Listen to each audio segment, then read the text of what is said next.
Hey, good morning everybody. Welcome to this edition of Touring with Travis. My name is Travis Gilbert. I'm the Educator and Collections Coordinator for the Old Baldy Foundation. And we are here on beautiful Bald Head Island at what I like to call Cape Fear Roads. I've heard an author once describe where the Cape Fear River dumps out into the Atlantic Ocean as Cape Fear Roads, like Hampton Roads up in Virginia, and I kind of like that name. But right behind me here, the wind is terrible, so you have to excuse my hair, but this behind me here is the Cape Fear River emptying out into the Atlantic Ocean. So if I turn this video around to give you a perspective, you see the Oak Island Lighthouse across the way there. In between where I'm standing and Oak Island is the middle ground. You see a range light over there. Of course, to the right is Fort Caswell, the very end or northeastern point of Oak Island. And then when you look upriver that way, you'll see Smithville, now known as Southport. And roughly 30 miles in that direction upriver, you will reach the port of Wilmington.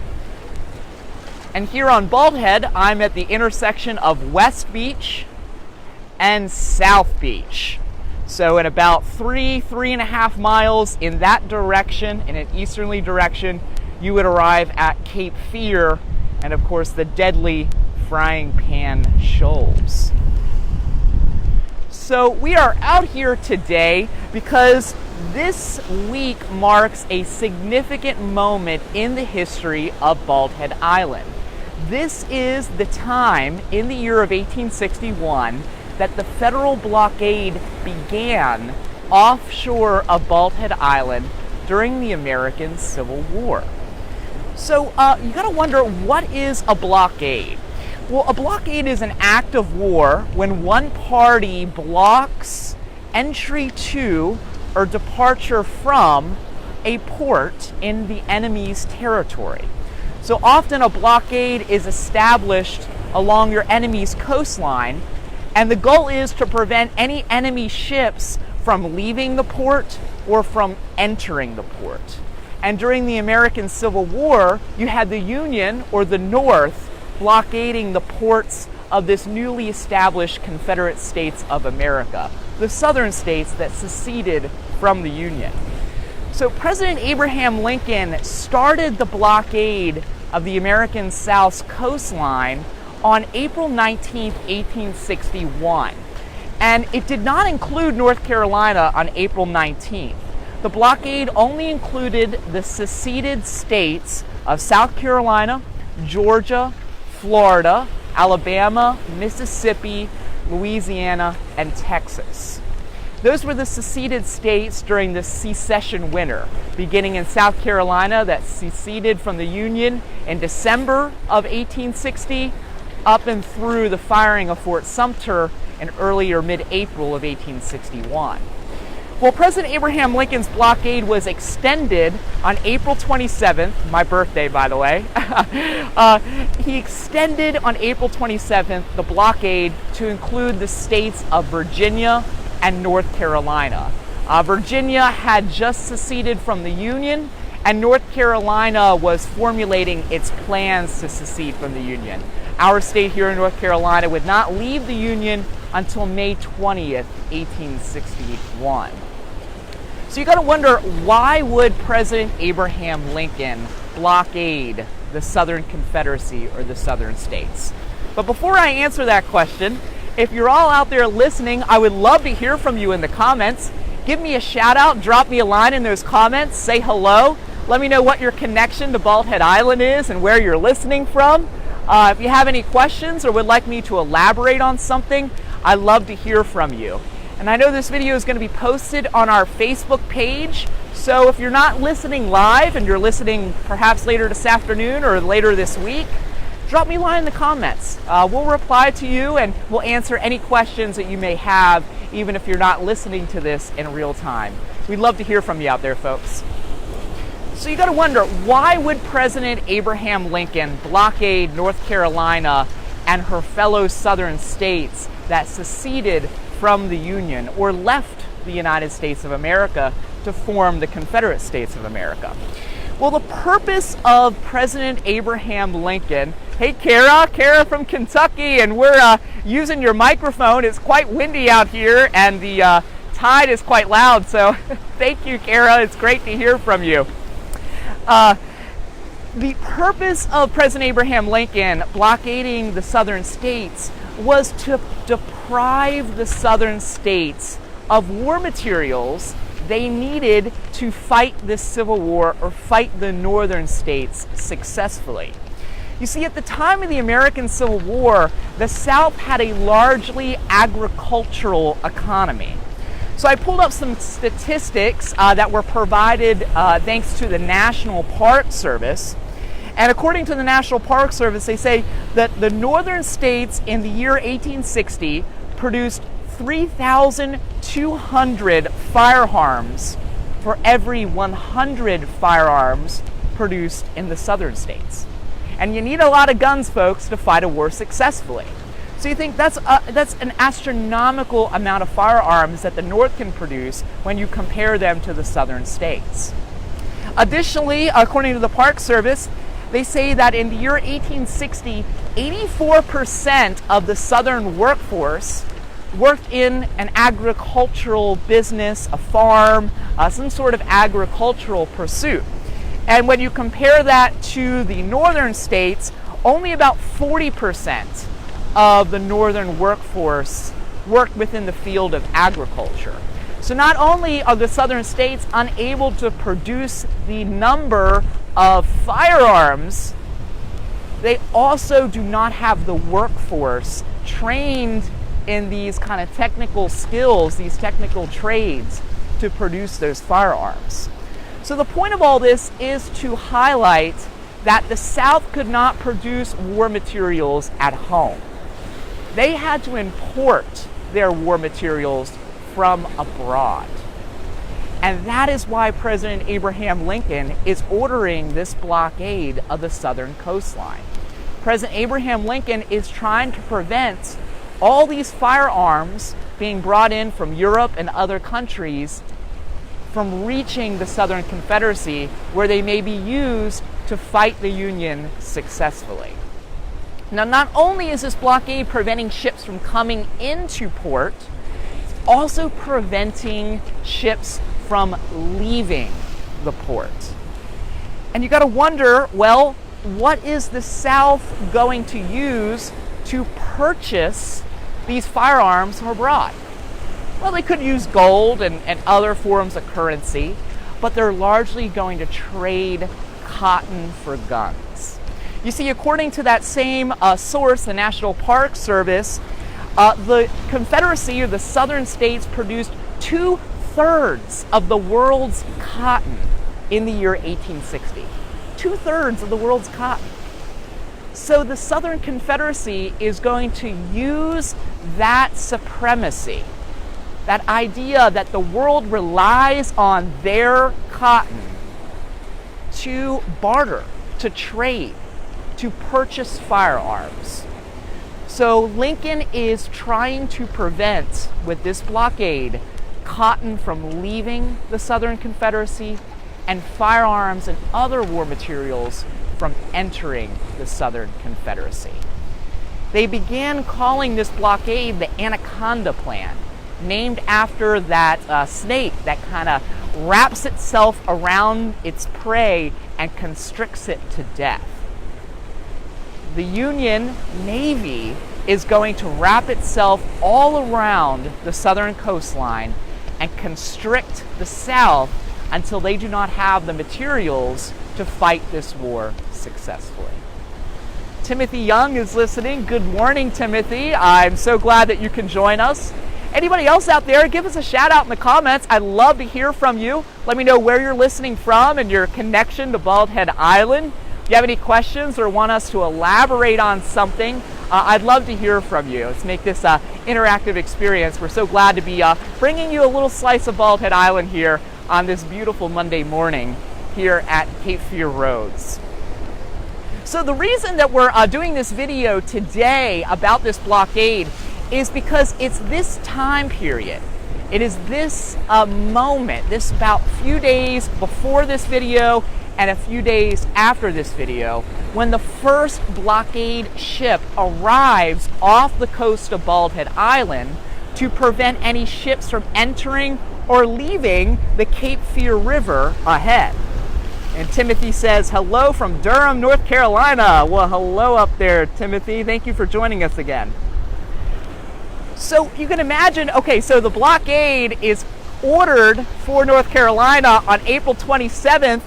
It's not until mid-July that a Navy vessel finally gets down here to the Cape Fear River in order to enforce the blockade.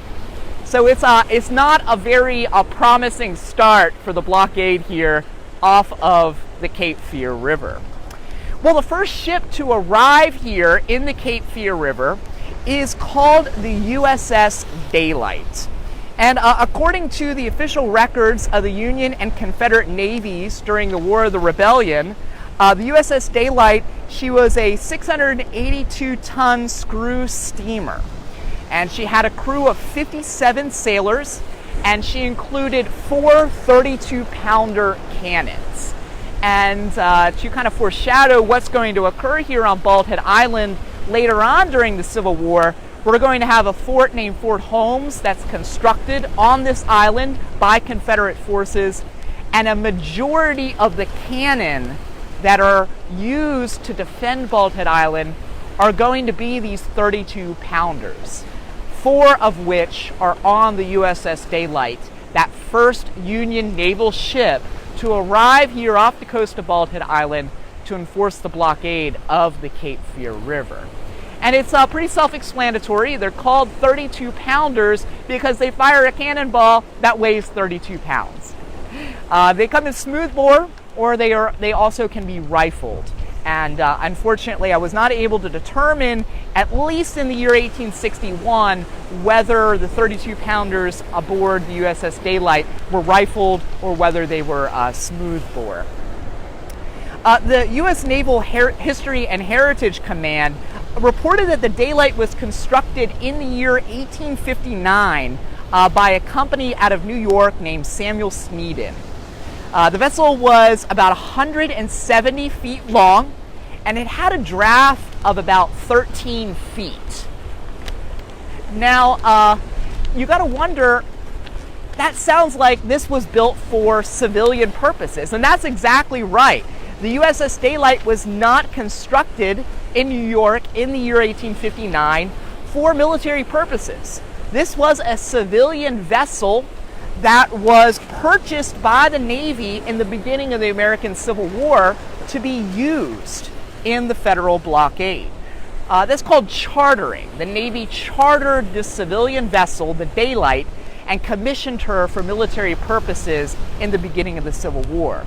And the Daylight was chartered on May 10th, 1861. So just a week or so after the blockade is extended to include the coast of North Carolina.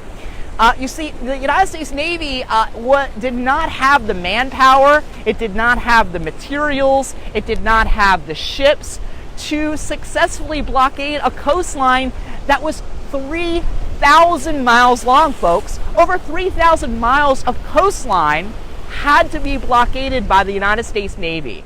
And they did not have an adequate number of warships or materials to patrol 3,000 miles of coastline. So in the beginning of the Civil War, you see the Navy chartering or purchasing, renting, leasing these civilian warships and outfitting them for their purposes for the United States blockade of the southern coastline. So the Navy, she chartered or leased the Daylight on May 10th, 1861, and she was eventually outfitted and deemed commissioned for service in the federal blockade on July 7th, 1861.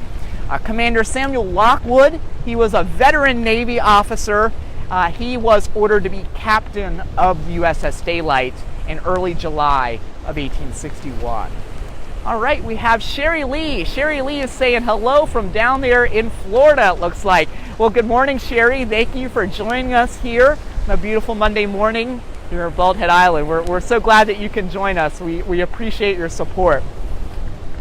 So Commander Samuel Lockwood, in early July of 1861, he reported to Flag Officer S.H. Stringham, and he was ordered to be in charge of what we call the North Atlantic Blockade Squadron. So with 3,000 miles of coastline, you're going to have to break up that coastline into different departments or different sections in order to manage the bureaucracy and the military kind of etiquette and systems and processes. So the blockade of the southern coastline was broken up into 4 different sections or groups: the Atlantic and the Gulf Stream, and then within each of those two, the Atlantic and the Gulf Stream, you have in at least the Atlantic, the northern and the southern Atlantic, and then the eastern and the western in the Gulf Stream.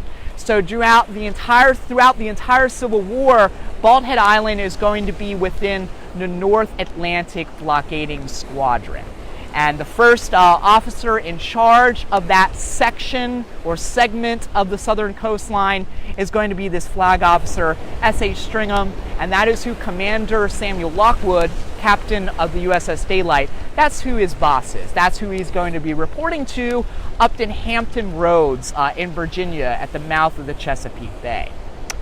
So he arrived, Samuel Lockwood aboard the USS Daylight, he arrived at the Cape Fear River. According to the official records, he arrives right off the coastline here on July 13th, 1861. Out there, if you were standing where I am on the morning of July 13th, 1861, in the distance there, a vessel would have appeared, and that would have been the USS Daylight, reporting for service, the first federal warship to appear off the coast of Bald Head Island.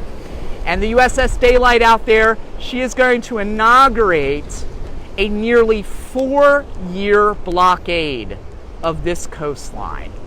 From this point on almost any given day, folks, you would see warships dotting the horizon out there until Bald Head Island is captured by Union forces in January of 1865. A significant date, folks, here in the history of Bald Head Island. Now, oftentimes in history, you're going to find contradicting information, contradicting dates. So, I did not realize, I always thought that the blockade began on July 20th, 1861. That was the date that you'll find on an easy kind of search online if you Google this. It's been published a few times. But when I went back into the official records of the Union and Confederate navies during the War of the Rebellion, which is a post-war publication, the United States government thought, for the benefit of historians, for the benefit of folks like you, we better collect all the official reports during the Civil War and publish them, bound them into a book for perpetuity. And the Navy gathered their information, and it was published in these official records. And that is where you find this document where Commander Samuel Lockwood is saying, I arrived off the Cape Fear River on July 13th, 1861. So sometime around there. I don't know where the July 20th date comes from, but according to Commander Lockwood's own words and his own report, it's going to be July 13th, 1861. And what he immediately does when arriving off the coast of Bald Head Island and Cape Fear River is he notifies Confederate troops over at Fort Caswell that President Abraham Lincoln's blockade has begun here off the coast of Bald Head Island. And of course, you have Fort Caswell right over there across the Cape Fear River from where I'm standing. Fort Caswell it began construction in the late 1820s and it wrapped up around in the 1830s. So it is one of those forts here in the mouth of the Cape Fear River that predates the American Civil War. And when North Carolina leaves or secedes from the Union, local militia troops are going to storm that fort and take it over in behalf or on behalf of this newly formed Confederate States of America. Or I'll probably get ahead of myself. They take it over on behalf of the state of North Carolina. And when I say that these local, now Confederate militias storm Fort Caswell and take it over, well, it's not much of a storm, folks, because there was only one ordnance sergeant. There was only one Union soldier stationed over at Fort Caswell in April of 1861 when the Cape Fear Minutemen, a local militia group from up in Wilmington, take over the fort. So it's pretty easy for them to capture Fort Caswell. And there's a fort called Fort Johnston over there in Southport or Smithville behind Oak Island from this perspective. And the local militia, they do the same thing over there. They take over that United States barracks or military installation on behalf of this newly formed Southern Confederacy. And two characters, it's not the story we're focusing on today, but I would be remiss if I didn't mention it. Two characters in the history of Bald Head Island play a role in capturing those forts in April of 1861. One is James Riley. He is the ordnance sergeant or officer that is at Fort Johnston. He's a United States soldier, and he wakes up in April and says, "Oh man, Cape Fear Minutemen, they're here to take over my fort." And he readily hands over the keys because he's going to become an artillery officer at Fort Fisher, one of those Confederate forts that defends the Cape Fear River against this Union blockade. So you can kind of guess where his sympathies were in this divisive moment in American history. And additionally, the officer in charge of the Cape Fear Minutemen, when they take over these forts around this time, April of 1861, John Hedrick, and he is going to end up being the Confederate commander of Fort Holmes here on Bald Head Island in 1863. So it kind of foreshadows what Mr. Hedrick's role is going to be here in the Lower Cape Fear and Bald Head Island. Roxanne Lehman from Newville, Pennsylvania. Good morning, Roxanne. I hope you and Joe are doing well up there. It's great to hear from you. Thank you for tuning in. I appreciate it. Tell Joe I said hello, and all the kids and the grandkids. I miss you guys up there. So when Commander Samuel Lockwood, when he arrives off the coast here on July 13th, 1861, he notifies the Confederate troops over there at Fort Caswell, "Hey, I've arrived and you are officially under blockade. Any ship that leaves the Cape Fear River and any ship that enters the Cape Fear River may be fired upon, may be attacked by the USS Daylight." Significant moment in the history of Bald Head Island.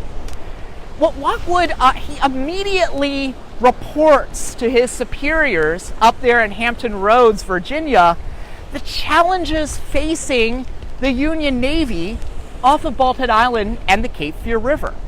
And his words, brought to you and brought to me by that publication, the official records of the Union and Confederate navies during the War of the Rebellion, his words in that publication, they speak for themselves of the challenges facing the Union Navy and this blockade off the southern coastline. And I'm going to read to you that primary source. Again, a primary source meaning from that moment. An individual that lived in this moment we're talking about, that was here in July of 1861, writes down their words, and they're passed down generations by generations to us. And historians like myself and McCallie Givens and Anna Maria Hayden at the Old Baldy Foundation, that's where we go to. We want to get as much primary source material as we can when we're discussing these moments in history. So I'm going to read Commander Lockwood's report to you, that primary source, about the challenges facing the Union blockade off the coast of Bald Head Island, and then we'll elaborate and discuss. He says, I have the honor to report that I arrived off New Inlet of the Cape Fear River on the 13th instant and saw a small steamer pass out the old channel without being able to prevent it, as the passage around the shoal is 50 or 60 miles. And on our going aground off South Channel, we noticed that several small vessels and one or two small steamers pass out the new inlet. Thus you will perceive that it is quite impossible for us to keep up an effective blockade. There should be a vessel at each entrance to keep up a close blockade. I trust the flag officer will detail another gunboat to cooperate with me, that way we may effectually shut up the Cape Fear River. I like that, shut up the Cape Fear River. Hey, good morning, Cheryl Stevens from Kentucky. It's great to hear from you. It's been a minute, so love to hear from you, and your support means a lot. So thank you, Cheryl, for tuning in. So what is Commander Lockwood, what is he talking about? Why is he saying about there's two inlets, and why is he saying it's so difficult to blockade this Cape Fear River with just himself? Well, he used two terms to describe two inlets. Again, an inlet is a passageway from the open ocean behind me into the Cape Fear River up here ahead.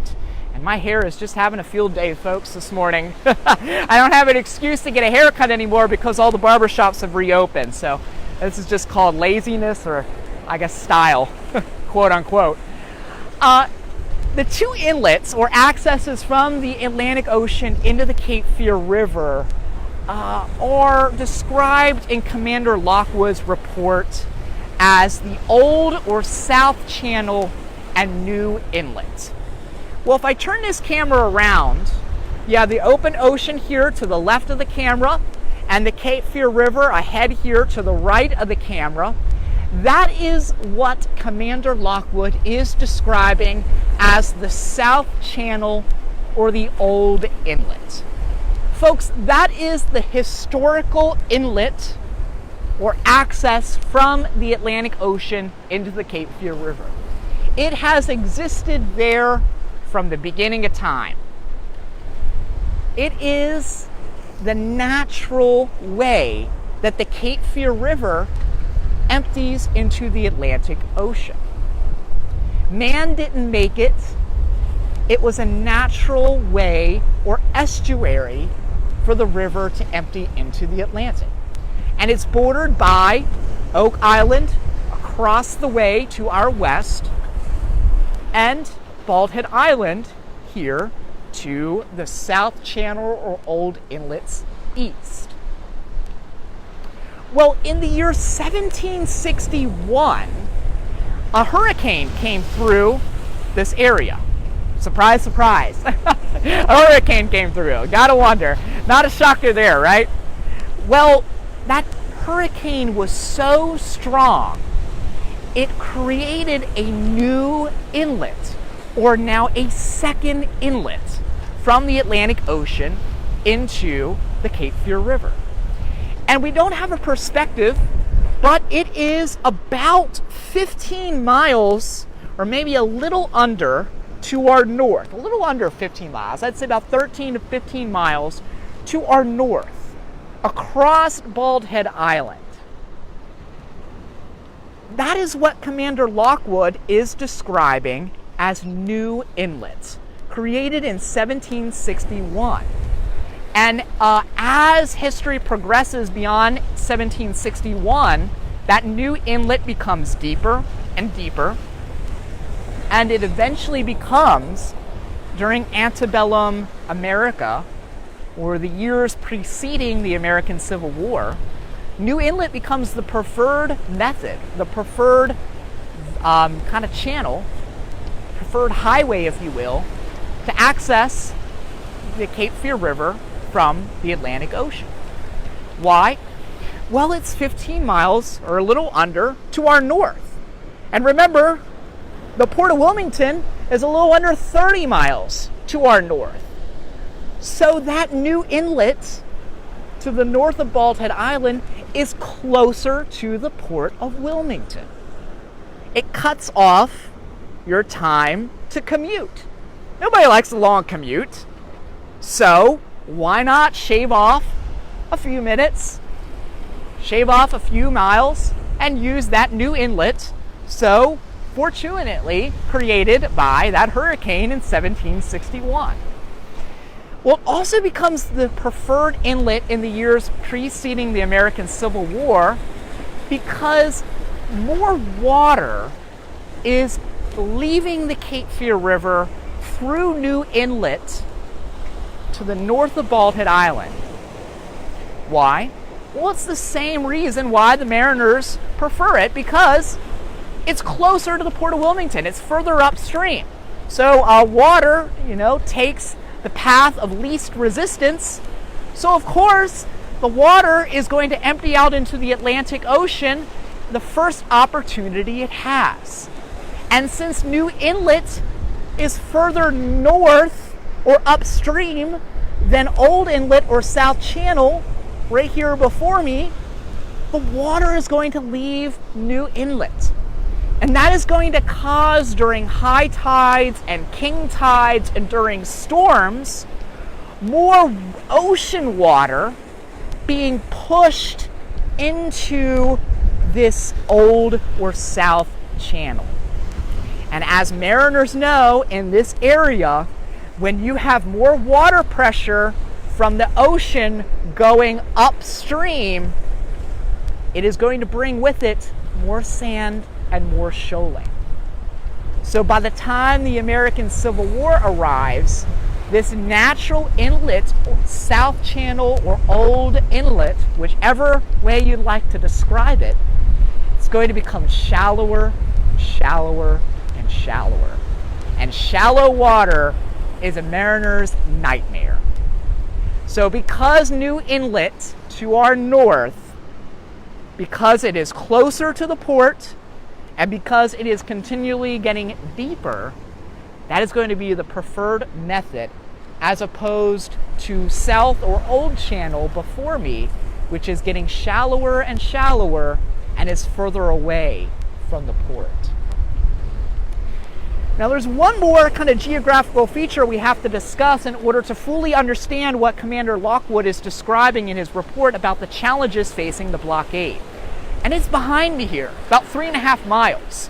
So in between South Channel, Old Channel, the natural estuary, and New Inlet created by that hurricane is Cape Fear and Frying Pan Shoals.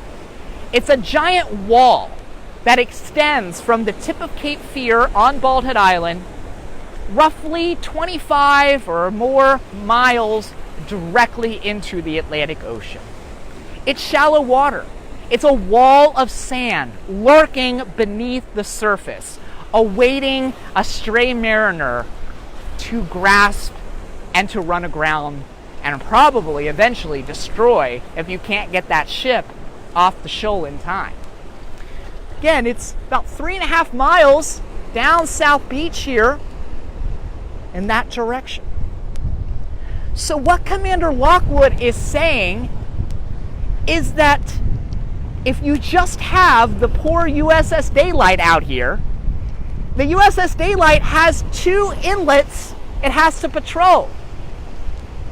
It has this South Channel, or the natural dumping of the Cape Fear River into the Atlantic Ocean. It's trying to prevent ships leaving the river here and entering the river here.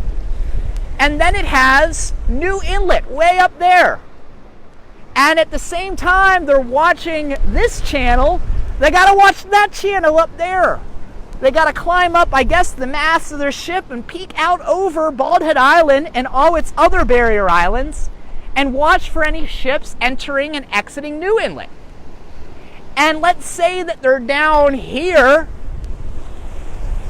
and they see a ship up at New Inlet trying to escape or trying to enter the port, they can't just easily sail around. Oh, we can catch them real quick. No, they've got to go out and around Frying Pan Shoals. And according to Commander Lockwood's report from this time period in the year 1861, mid-July, he's saying it's 40 or 60 miles of a commute. So by the time the poor USS Daylight reaches that other inlet, traveling that 40 or 60 miles, that ship that has left the Cape Fear River or has entered the Cape Fear River is long gone, folks. There is no point in trying to chase it down and prevent it from leaving the Cape Fear River, entering the Cape Fear River. It's gone. So what Commander Lockwood is saying is, you need at minimum 2 ships. You need a ship at the old channel here, and then you need a ship at New Inlet, up there at that inlet north of Bald Head Island. So I often describe it on tours as a big old Y. So at the V of the Y, the top, my finger, that's the old channel or south channel. The top of the other finger, that is New Inlet, created by that hurricane. And the length of that Y from my finger to my hand, that is Bald Head Island, roughly a V or an L shaped. And then, of course, I can't do it in my hand, but you think about a Y, so that's the Y. The extension of the Y, the leg of it, that's Frying Pan Shoals. So Bald Head Island is an L, and then you have 28 to 30 miles of shoal water, the stem of the Y, that you have to go out and around. So as Commander Lockwood is saying, it's futile. He cannot effectively blockade the Cape Fear River in mid-July of 1861 because it's just a game of cat and mouse. It's a game of whack-a-mole. And in fact, I went back through the records, and we won't elaborate on it today, but it's an interesting feat of history. Later on this summer of 1861, as more and more ships arrive off the Cape Fear River, one of them, the USS Cumberland, is reporting that atop Old Baldy Lighthouse, the Confederates have a flag during the day, and at night they have a light. And there are 2 flags and 2 light codes. And what is the flag and the light code communicating? Well, I don't know, let's say, I don't know the colors, but let's say if there's a red flag atop Old Baldy, it's communicating to the ships in the Cape Fear River that the red flag means there's a naval warship off of Old Channel. Use New Channel. And if, let's say there's a green flag atop Old Baldy, that's saying that, okay, there is a USS Daylight at New Inlet, so use the Old Channel. The Confederates are getting the upper hand. And I think it's very curious, I learned that this week, that they're putting flags atop Old Baldy to communicate. And I'm sure Commander Lockwood, and I know his counterparts and his predecessors, they're noting what's going on here. And it must have been extremely frustrating for these Union sailors and their officers. So we're about ready to wrap up, folks. If you haven't left us a comment, I'd love to hear from you out there. Give me a shout out in the comments. Let me know where you're listening from. And if you have any questions or would like me to elaborate on something, I'd be more than happy to do so. Again, if you're not listening live, no fear. We'll be looking at this video and replying to comments throughout the day and throughout the week. So I'd love to hear from you out there. Drop us a line. It really makes my day to hear from you folks out there. So let's wrap this up. Unfortunately, the USS Daylight did not stay long off of the coast of Cape Fear and Bald Head Island. On July 24th, 1861, the USS Daylight left the Cape Fear due to engine failure. For some reason, out there, off of, I know it was Old Channel in the reports, at least according to the records, a belt, some sort of belt broke on the USS Daylight's engine. And they had a wild ride, folks. They had a poor wild ride because the commander of the Lockwood is saying that a storm blew up. They had engine failure. They're just out there bobbing around, and he said it was, basically an act of God that the water just didn't push them aground onto Confederate-held Oak Island or neutral ground over here on Baldhead Island. That would not have been a good day for Commander Lockwood or the sailors on the USS Daylight. So, fortunately, a fellow naval warship crossed paths with the Daylight out here. I don't know if it was on July 24th, but it may be a day after or sometime that night.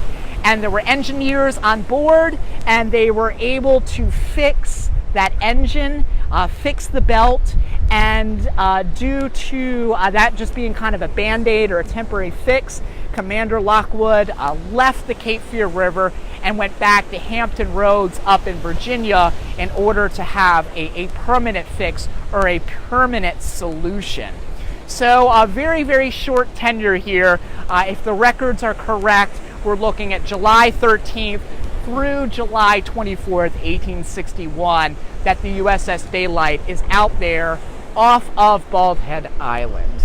So this morning, we were having a time machine and go back to 1861. The Daylight would be out there for about 4 more days, playing this ridiculous game of cat and mouse or whack-a-mole. One ship trying to patrol 2 inlets, preventing these Confederate ships from entering or leaving the Cape Fear River, with that terrible wall, Frying Pan Shoals, impeding every effort to do so. The Daylight did capture a few ships, by the way. We won't elaborate on that today, but they were at least somewhat successful. They did capture a few ships off of the Cape Fear River there before they had engine problems and they left. Looks like we have a few more comments. Laura is saying, hey, from Raleigh, shaggy hair and windy beaches just go together. You got that right. I miss the ocean so much. Thanks for letting us enjoy it. Also, thanks for another cool history lesson. Oh my gosh, I don't have a lighthouse emoji. That's so wrong. I agree, Laura. We need to petition Apple to get a lighthouse emoji. You are so right on that. I say, let's get a petition going on that. That's funny. I didn't realize that there wasn't a lighthouse emoji. That is wrong. Jennifer Jones, I'm up there in Holly Springs, North Carolina. I hate we missed the tour with you in early July. Yeah, Jennifer, I'm sorry. I can't recall if that was about the weather or the COVID mess. I know I had to go out of town for a while due to COVID, so we'll hit you up here soon. I'm sure we can arrange something else here in the future. I'm looking forward to our time together, Jennifer. Thanks for listening and tuning in. And Kara, Rockstar Kara, one of our greatest supporters here on Facebook Live. Folks, this microphone was a donation by Kara back when we were doing these, when we were on the stay-at-home orders. She says, it is amazing rich history our relatively small island had in the history of our country. Absolutely, Kara, it really is. I always say, this small spit of sand, it's unfair how historically significant it is. Really, we're so fortunate to have such a beautiful island with such a rich heritage. So in conclusion, folks, the USS Daylight out here in 1861 is foreshadowing the complications, it's foreshadowing the immense responsibility the United States Navy had in effectively blockading the southern coastline. President Abraham Lincoln, if he understood or knew the dilemma facing the USS Daylight here off of the Cape Fear River, if he understood what they were enduring out here off the coast of Baldhead Island, President Lincoln would understand he had a long way to go in order to effectively blockade the Cape Fear River.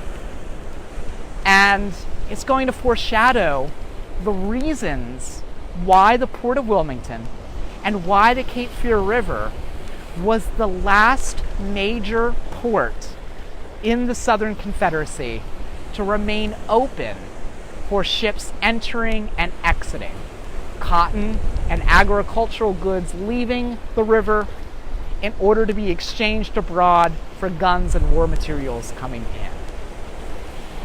The complications that Commander Lockwood writes about are the exact same reasons why this port and this river remains open to trade for so long. And there would be many more warships, dozens of naval vessels that would appear off this coastline from this point onward during the American Civil War until this port and until this island is captured in mid-January of 1865, just a few months before the American Civil War reaches its bloody conclusion. So thank you folks for joining us this morning. We have some great virtual content moving forward. On Thursday, we're going to have another edition of Meet the Keepers. Myself, McCallie Givens, and our UNCW, University of North Carolina, Wilmington, summer intern, Anna Maria Hayden. We have been conducting some research on our lighthouse keepers, and we have been publishing those research materials via videos. So it's funny that Frank Newton just commented. Good morning, Frank. It's great to hear from you. Frank is a descendant of one of the first keepers that we researched, and John Richard Newton. And we have a video up on our Facebook page about the Newton family and Frank's, his ancestors. It's a fascinating family about the history of the Cape Fear region. So check out that. McCallie and Anna Maria did a video last week on a lighthouse keeper named Thomas Mann Thompson Sr. So check out those videos in preparation for this Thursday at 2 o'clock. You have to put up with me again. I'm going to do a video on Sonny Dozier, arguably our most famous or well-known keepers here at Old Baldy. And then look for in the weeks to come, the ladies, Anna Maria and McCallie, will be joining us once again for some more videos. You'll probably have to put up with me with some more videos in that Meet the Keeper series. So stay tuned on this Facebook page. Old Baldy, unfortunately, is still closed due to COVID-19. Currently, museums and historic sites, at least the indoors, are to reopen during Phase 3. Whenever Phase 3 begins, the opening of Phase 3 has been delayed twice now, so that may change. I think we all understand this is a very fluid situation.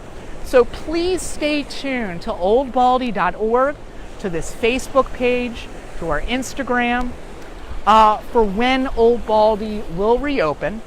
But in the meantime, our gift shop is open. It's open Monday through Saturday, 10 to 4, and Sunday, 11 to 4. We appreciate your support. That is our stream of income right now, since the museum and lighthouse are closed. So every dollar you spend in that gift shop goes to our mission of preserving North Carolina's oldest standing lighthouse and interpreting this rich, beautiful heritage of Bald Head Island. A little glimpse we got this morning here on our video. So stop by the gift shop, throw in your support. If you can't be there in person, we have a virtual gift shop online at oldbaldy.org. Jess, our retail manager who runs our retail operations and our books, she's made a beautiful online store and can ship you pretty much anything from that store. So if you can't stop by in person at the Keeper's Cottage here on the island, you can support us online. Our next upcoming event is National Lighthouse Weekend. The Outer Banks Lighthouse Society and some of the other lighthouses in North Carolina, we're working on some virtual content to bring you that weekend online. We're very unsure about what the state of affairs will be come that weekend in early August. Our 5K, 10K is a tradition for National Lighthouse Weekend, and we're going to have a virtual option for that race this year. So you can go to oldbaldy.org and find out information on how you can participate in our 5K, 10K from anywhere in the world. And you still get the medal and the t-shirts and all the fun stuff that comes with that race.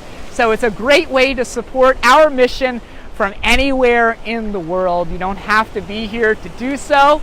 Stay tuned to oldbaldy.org about the other events for that weekend. There'll be more details forthcoming. And lastly, another tradition for National Lighthouse Weekend is our duck race. We get hundreds of ducks. They each have a number on it.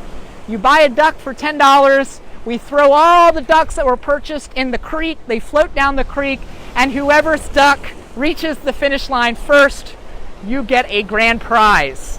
So go to oldbaldy.org. On that virtual gift shop, you can purchase a duck from anywhere in the world, folks. You can do it from the comfort of your own home, and you might walk away with a few $100s after purchasing that duck for $10. And I know there's a sale if you purchase like 10 ducks or ducks in bulk. So it's a big old raffle. It's a lottery raffle, and all those proceeds go to the Old Baldy Foundation's mission. So while we're closed, still lots of great ways to support our endeavors at the Old Baldy Foundation. So thank you for joining us this morning discussing the beginning of the federal blockade here at Bald Head Island during the American Civil War. And we'll see you Thursday at 2 o'clock for another edition of Meet the Keepers. Thanks, folks, and have a beautiful Monday.